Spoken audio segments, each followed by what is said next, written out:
เอา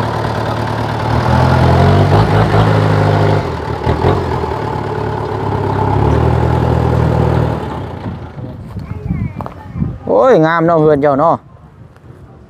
มองย่ำใดก็งามได้ลายดูหนุกล้อเนี่ยยืดต่อ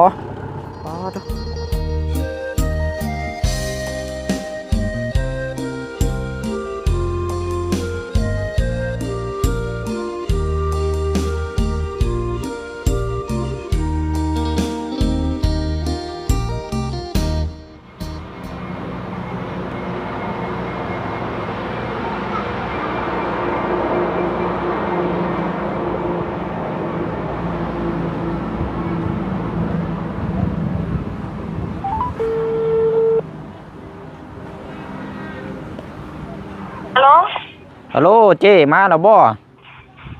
ยังอยู่รถจะไปโอเคเฮามาฮอดเด้อเฮาสิจอดถ่ายอยู่หน้าปากทางเนี่ยเขาเจ้าขี่เลยขัวมาเดี๋ยวเฮาสิยืนรัดอยู่หั่นเด้อยังกำลังไปนั่นไปมียังกรรมกรโชว์โอเคยานมันแค่หลุดนักก็ได้แล้วบอกหยังไปก็ได้เนาะอันไหนก็ยานมันหลุดนักไปก็ได้แล้วหยังไปอย่าหอดเทือนอายก็ได้เนาะแม่นมันเฮือนติดทางอยู่ดอกเฮาสิย่างไปมันบ่ยากหรอกมันมาฮอดเด้อกำลังออกมาเนาะกำลังไปเอาอันไม่48เด้อ10โตเด้อโอเคเจ๊ขอบใจเดือนดีดังดอกก็กินไม่ใช่หรอไปบ่ฮอดจอดบ่ถึงโทรมาเบอร์นี้เด้อ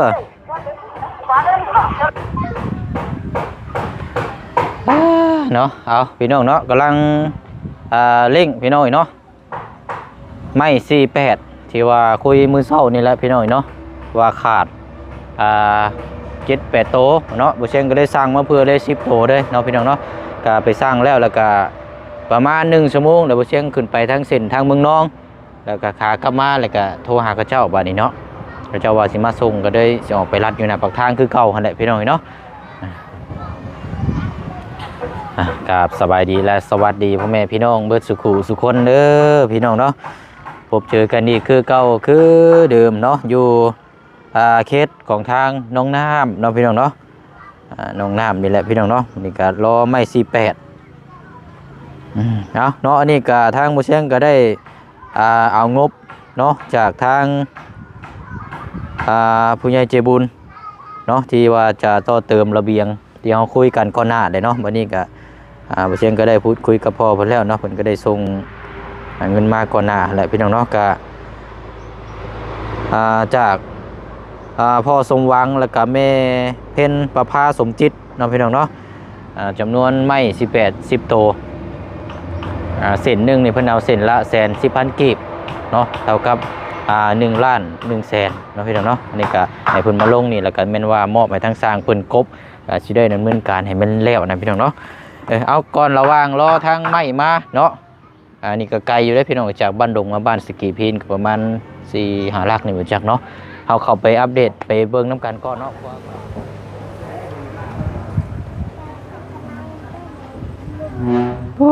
เนาะสวนผักสวนหญ้ามีผักมีหญ้านำได้พี่น้องเนาะของมันคู่กันกำลังเริ่มเนาะเราก็กำลังเริ่มโป่งออกต้องหดเศร้าหดแดงได้พี่น้องเนาะแบบนี้ปลูกไม้นี่ใครอยู่เป็ดไก่กาบ่มีเนาะเอาเนาะ3 เฮือนแล้วนี่สิบ่งามสิพอได้ลกบ่พี่น้องเนาะเพราะว่าตอนนี้ก็กำลังเริ่มโป่งแล้วก็ทางเฮือนนี่ก็ใกล้แล้วเนาะมื้อนี้ก็ถือว่าเข้าพานี่เอาบ่แล้วก็แม่นแล้วพี่น้องเนาะไปเนาะเป็นจังไดอันนี้เนาะ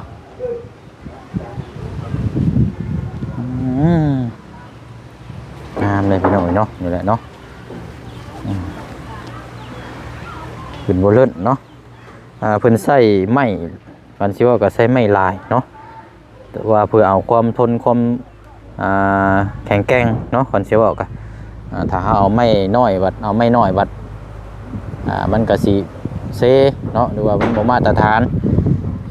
ตามรากนี่ไม้นี่โอ้ ายได้พี่น้องเนาะว่าแต่คือเฮือนน้องไซนี่ก็งบนี่ก็ไม่นี่มันก็ระดับหนึงแต่ว่ามาทางนี้โดดป้าเนาะว่าเป็นใส่ที่ได้พี่น้องเนาะใส่ที่คือน้องไซบ่สิใส่ห้างเนาะที่มันก็ได้แน่นมันก็งามเนาะแต่ว่ากับเปลืองงบคือเขาว่าอะไรพี่น้องเนาะเอาง่ายๆซะเอาเนาะเดี๋ยวบอกนี่เนาะปิดบานประตูเนาะเดี๋ยวจะอันนี้ก่อนเนาะเดี๋ยวมันโทรมาเบิ่งทางนี้ก่อนโอ้สบายดีเด้ออบรมอย่างกันเด้นี่เนาะมีต่ำมุ่งยังบ่นี่ว่าเห็นเมี่ยงเห็นยังสิดอกบ่ได้กินน้ำแน่วินหัววินหางได้ค่อยกันโอ้ยเดี๋ยวไม่กระเจ้ากำลังมาด้วยน้องเด้อไม่ตีขาดอยู่นะคือผอมกว่าเก่าเนาะครับหรือว่าซ้ำเก่าบ่คือจอยลูกแม่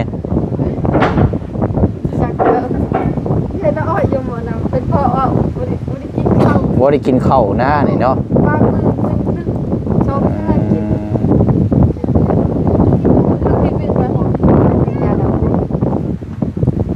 เนาะเป็นจังได๋เฮาถึงพุ่นแล้วหรอบ่ติด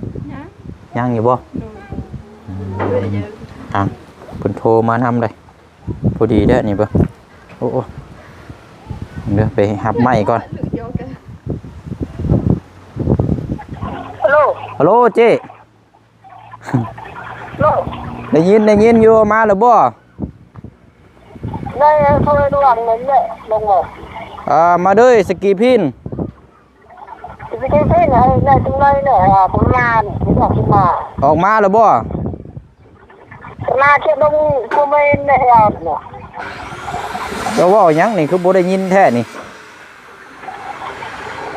มาเชื่อลงผู้ไม่เนี่ยเนี่ยออกมาแล้วบ่อยู่ไส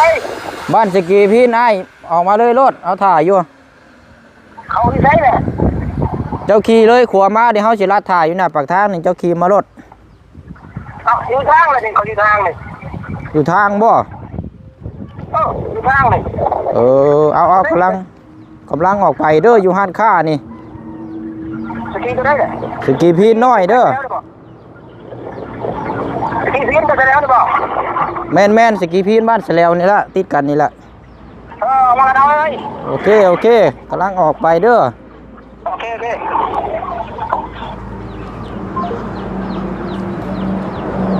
เนาะพี่น้องเว้ย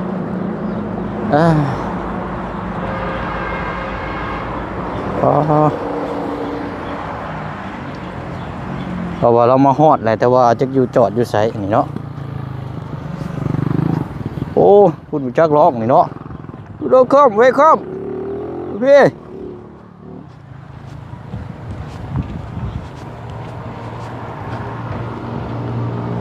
มาโอ้ไวอยู่ซะพี่น้อยเนาะ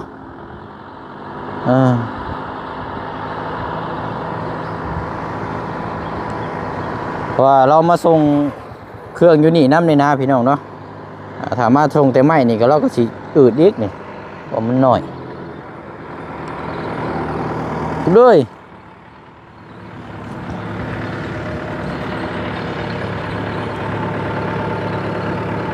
ขึ้นไปบุโรพุ่น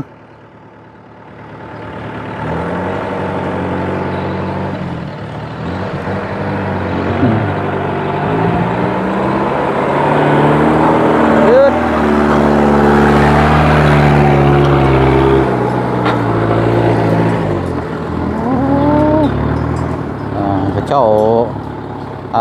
งัดดินบล็อกมาน้ำอันนี้เนาะ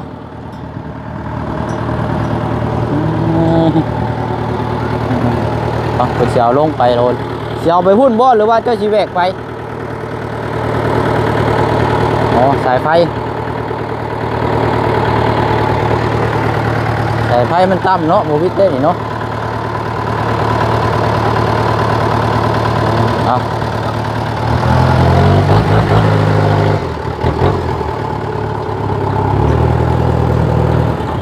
เป็นสายจานเนาะนี่เนาะสายจานเราเทียมเนาะบ่เป็นสายไฟอ๋อไปส่งบ้านได้คือหลายแท้นี่มารอบเดียวเลยเนาะ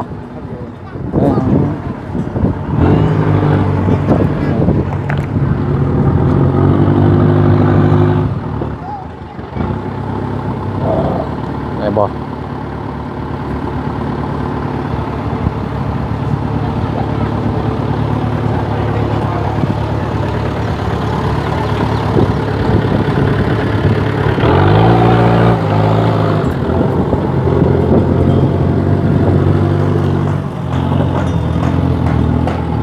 นี่ก็ได้แล้วเนาะโจมมาเนาะ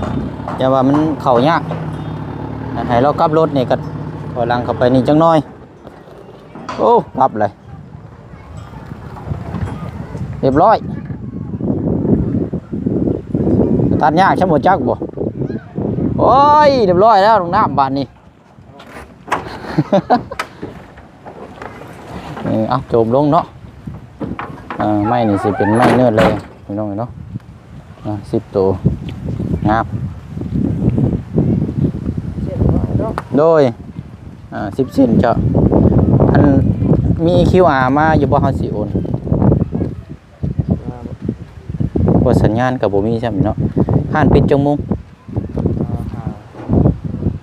ฉันก็เดี๋ยวจบจากนี้เฮาสิไปจ่ายอยู่ห้านเราก็ได้เอาบินมาให้เฮาก็ได้พอสิออกไปพุ่นอยู่โอเคเนาะนี่แหละเนาะ1,100,000 กิกยัดเต็มเลยนี่เนาะเอาให้คุ้มเลาะนี่เนาะเฉพาะดินบล็อกนี่ก็พอแห้งเลยเนาะผมหนัก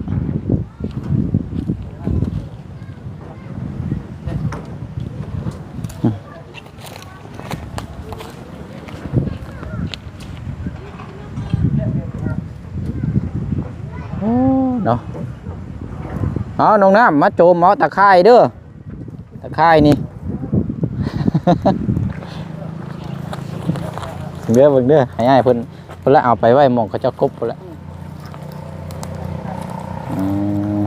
ถามที่ซื้อกันเจ้าเอาบ่ได้ก็นั่นเพิ่นมาเบิ่งนี่ซื้ออันน่ะตะไคร้เนาะงามดีดอกได้อยู่บ่เนาะเอาพอจะมาแล้วบ่โอ้โอ้ยดีๆได้อยู่บ่เอามาเลยเนาะเอาสบายดีเด้อพอเด้อเรือนเจ้านี่สีพิเศษลายนี่จักน้อยเนาะสร้างก็สร้างแบบเน้นคุณภาพอยู่เนี่ยเยอะไม่งัดใช่เท่าไรก็ยังบ่พออยู่ โอ้คอยเด้อฮะ พอดีตัวนี้ก็เอามาเพื่อหมกระเบียงน้ำเนาะไม่เนื้อเดือนเด้เนาะดาวทาสีอย่างสีต้องเลยพี่น้องไม่เนื้อขาวมาทาสีสแลกพวกเข้ากันมันได้แล้วก็ได้ให้ข้าเจ้าตัวเติมตัวนั้นเนาะ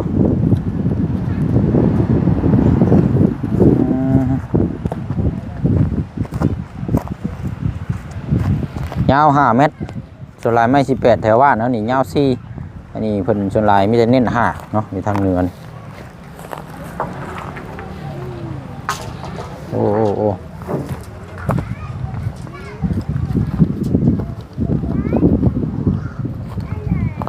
โอ้ยงามเนาะเพื่อนเจ้าเนาะ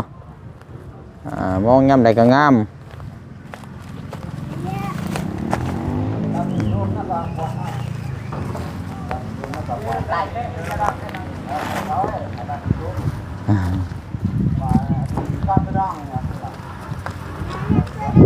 ยับเด้อลูกเด้อเพิ่นสิออกเด้อคนน้อยนั่นเด้อยับเด้อ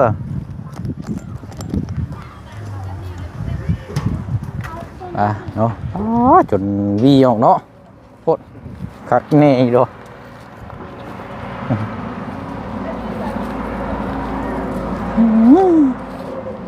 โดนี่พี่น้องเอาเนาะเรียบร้อยบัดนี้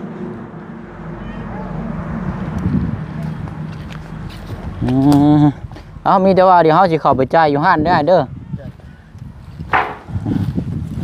ขอบใจดลายเนาะเว้นสตาร์ทบ่ได้ทำประจักษ์นี่ก็บ่ได้อยู่บ่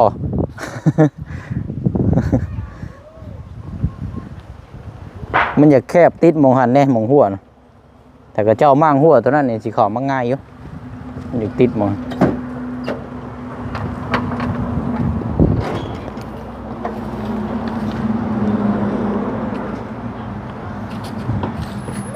มาหันออกใครแน่เนาะเพราะว่าตัวนั้นมันบ่ได้มีว่างอย่างเลยพี่น้อยเนาะ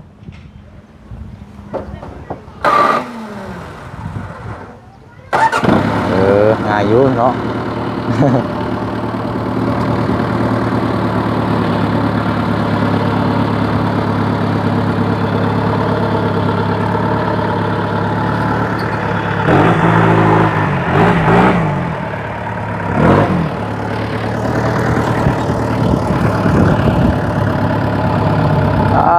ใจละลาย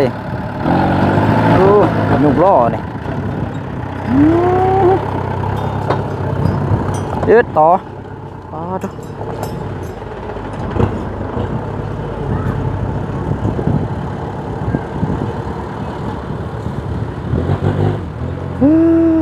ฮะเนาะบัดนี้พี่น้อยพอบ่พอก็จังว่ากันอีกบัดนี้เนาะ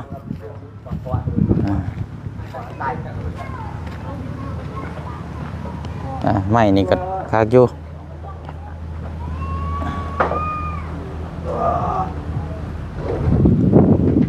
เอาเนี่ยโจมเขาไว้เนาะเดี๋ยวสร้างเพิ่นนั่น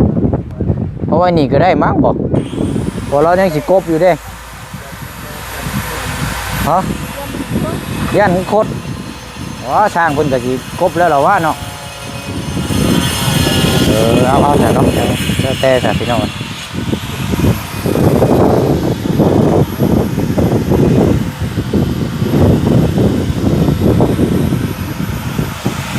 ทางในน่าจะแล้วเนาะ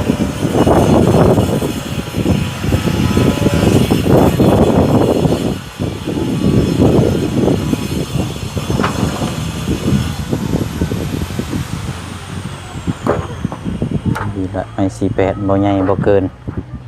บ่ดีงาม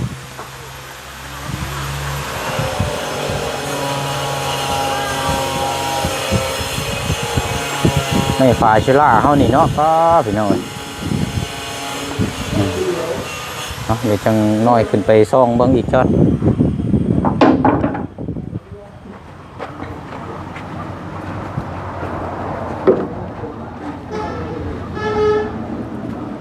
ไม่ก็เจ้าใส่ขี้เดี๋ยวรอเลยพี่น้องเนาะบ่ได้หรือว่าห้างเลย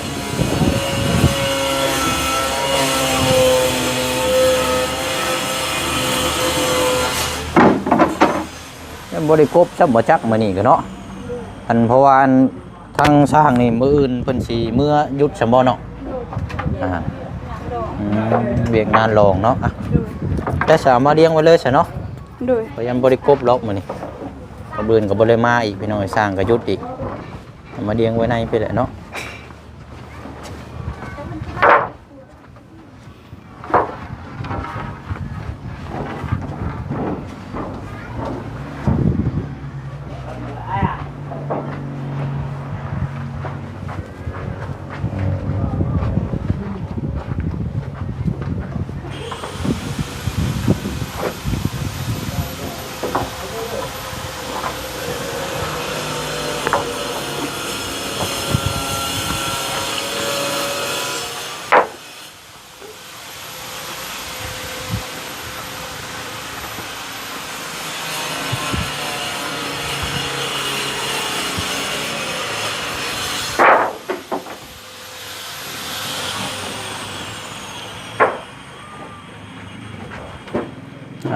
ร้อยเนาะไม้แผ่นพาเชล่าอยู่เสาหาแผ่นเสาหาอยู่ข้างลุ่มเลยพี่น้องเว้นว่าเรือเทิงๆเลยเอาเนาะเรียบร้อยพี่น้องเดี๋ยวขึ้นไปเบิ่งทึ่งก่อนเป็นบริกบหลอกมือนี่เนาะยันมืออื่นพอละเพราะว่าโมเมนต์มืออื่นกับเพิ่นก็ยุดอีกเนาะมีแต่งานลงช่ำช่วงนี้กัน เนาะนี่แหละเนาะเสาไม้นี่พี่น้องไว้หึงมันแตกไปนั่นนี่เนาะได้กบอยู่บ่ช้างมื้อนี่ฮะทันอยู่บ่มื้ออื่นบ่ได้มาบ่เดี๋ยวได้บ่เป็นหยังมื้อฮื้อพุ่นล่ะเนาะวันจันทร์นั่นแหละวันจันทร์เนาะมีเวียกงานเลยวันจันทร์หมดแล้วงานเบิดใช้เดือน4นี่เนาะมีแต่งานเนาะเข้าเดือน5นี่ก็บ่มีดอกเนาะมันลานอยู่นั่น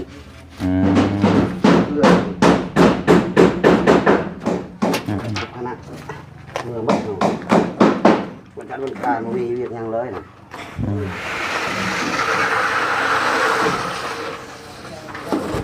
โอเคเอาใช่เนาะ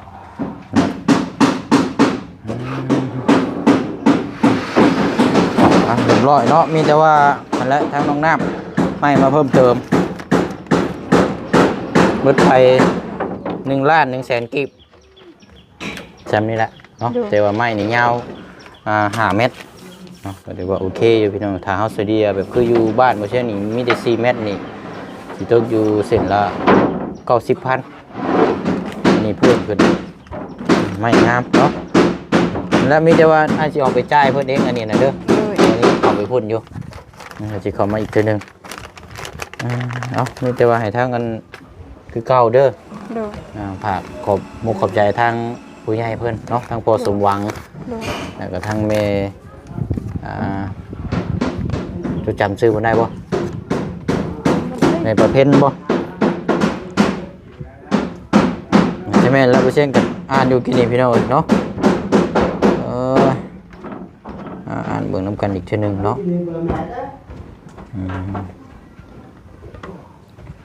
พอก็จังว่ากันอีกเนาะเราก็ว่าไปตามสเต็ปนี่แหละพี่น้องเฮ็ดนี่ได้ซะเนาะตอนที่ได้คิดว่าสิพอบัดมานี่ก็ยังบ่พออยู่เอาจัดมาอีกเนาะเอาเนาะจากพ่อสมหวังแล้วก็แม่เพ็ญประภาสมจิตเด้อน้องเด้อทางพ่อกับแม่เพิ่นอยู่ต่างประเทศหมดเลยเนาะฝากบอกเพิ่นแน่เนาะขอบใจทั้งแม่ทั้งพ่อวางแม่จันเพ็ญให้อยู่ดีมีแห้งขอให้ร่ำขอให้รวยพัฒนาสิ่งใดขอให้ได้สิ่งนั้นสาธุและขอบใจทั้งบ่าวเสียงนำเด้อขอให้อยู่ดีมีแห้งขอให้ร่ำขอให้รวยพัฒนาสิ่งใดขอให้ได้สิ่งนั้นสาธุเอาอันนั้นเนาะนั่นแหละพี่น้องเบิ่งแย่งน้ำกันเนาะเรื่องทางพี่น้องเพิ่นว่าคอมเมนต์มากกะบอกหลายเนาะเรื่องขึ้นบ้านขึ้นศาลแล้วก็ให้มันทำความสะอาดว่าซั่นเนาะก็จะโอเคอยู่ดอกเนาะเพราะว่าทางน้องเพิ่นเป็นมันชื่อว่าก็เป็นผู้เสพผู้สาวเนาะเรื่องทำความสะอาดบ้านขึ้นศาลนะพี่น้องเพิ่นเป็นห่วงเพิ่นมาได้ขึ้นศาลแล้วก็อยากให้มันสะอาดนะสิได้อยู่ดอกเนาะได้เบิ่งซอยกันนั่นแหละในครอบครัวเดี๋ยวให้ขึ้นไปซ่อมมือนี่จังน้อยก่อนเสร็จเด้อเนาะสบายดีเนาะสบายดีก็บ่าย3 โมงพอตอนนี้ขึ้นมาเบิ่งทางนี้ก่อนเนาะโอ้แล้วเรียบร้อยทางในเนาะ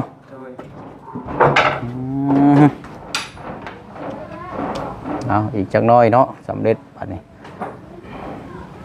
มันปิดตัวนี้แล้วก็คันว่าไม่เหลือก็คือเฮาว่าเนาะจะเก็บตกตัวนี้แล้วยัดใส่ให้เราตัวเทิงพ้นรถแต่ว่าก็คือว่าได้ต้องเอาให้พอดีได้คันว่ามันกำกึ่งกับบ่ใส่ได้แล้วมันสิสั่งมาเพิ่มมันน้อยพอแล้วมันสิพอดีกำกึ่งยังกระเจ้าก็บ่มาส่งแม่นคันว่ากระเทินนี่บ่ใส่ได้เอาเก็บไว้เด้อ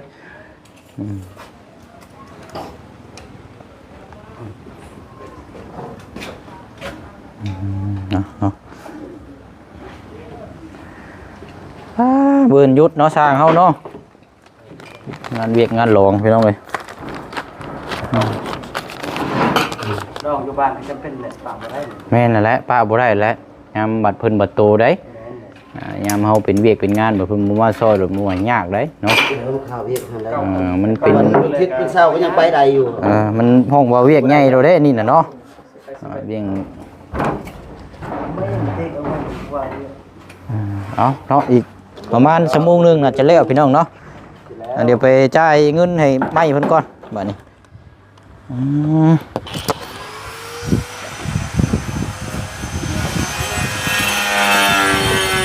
ว่ากันเนาะลดไป1,100,000 กีบสำหรับทางไม้18เฮาเนาะเดี๋ยวทางทีมงานกันคือว่าขึ้นมาอยู่มื้อนี้พี่น้องเนาะแล้วก็มื้ออื่นว่าสิตามขึ้นมาอัปเดตนำเวียกงานคือเก่าเท่านั้นเนาะไปเนาะคลิปนี้สิได้ล่ำลาพ่อแม่พี่น้องไปอีกคือเก่าคือเดิมเลยพี่น้องเด้อเนาะขอบมุกขอบใจขอบบุญขอบคุณพี่น้องคือเก่าคือเดิมเลยพี่น้องเด้อเนาะเป็นกำลังใจให้ตั้งแต่ต้นจบเนาะพี่น้องเนาะเบิ่งแยงนํกันบ้านเรือนซานจนแล้วจนทั่วไปเลยพี่น้องเนาะบ่ปะบ่ทิมกันเอาเนาะสาธุโมทนาบุญกับทางพ่อสมหวังแล้วก็ทางแม่เป็นประภาเนาะอยู่ทางต่างประเทศเนาะขอให้อยู่ดีมีแห้งสุขกายสุขใจปรารถนาสิ่งใดก็ขอให้ได้สมมุ่งมั่นปรารถนาเนาะพี่น้องเนาะเสียงกะสีเบาๆเว้าผิดเว้าถูกแน่ก็ขอโทษขออภัยหลายๆเด้อพี่น้องเด้อเนาะรู้สึกว่าจะป่วยแล้วพี่น้องเนาะปวดกระตุนกระโตคือแบบสั้นๆหนาวๆกินข้าวก็คือแบบบ่ค่อยแซ่บนะพี่น้องเนาะแล้วนี่ก็บ่าย2บ่าย3ก็กินข้าวแต่เช้าพุ่นพี่น้องเนาะกินข้าวคือบ่แซ่บรู้สึกว่ามันสินี่แต่ว่ากินยามาแล้วกินนี่ก็ไข้ในจักหน่อยเนาะอากาศมันเปลี่ยนแปลงพี่น้องอีกเดี่ยงบ่ได้เนาะเพราะว่าเฮาอยู่กับอากาศแต่เฮาอากาศอยู่นำเฮานี่ใครอยู่เนาะนี่เฮาอยู่กับอากาศมันดดยากได้พี่น้องไปทางใดมาทางใดกันเนาะโอเคเนาะพี่น้องเนาะพบพ่อกันในคลิปหน้าเด้อคลิปนี้บ๊ายบายเด้อพี่น้องเด้อสบายดี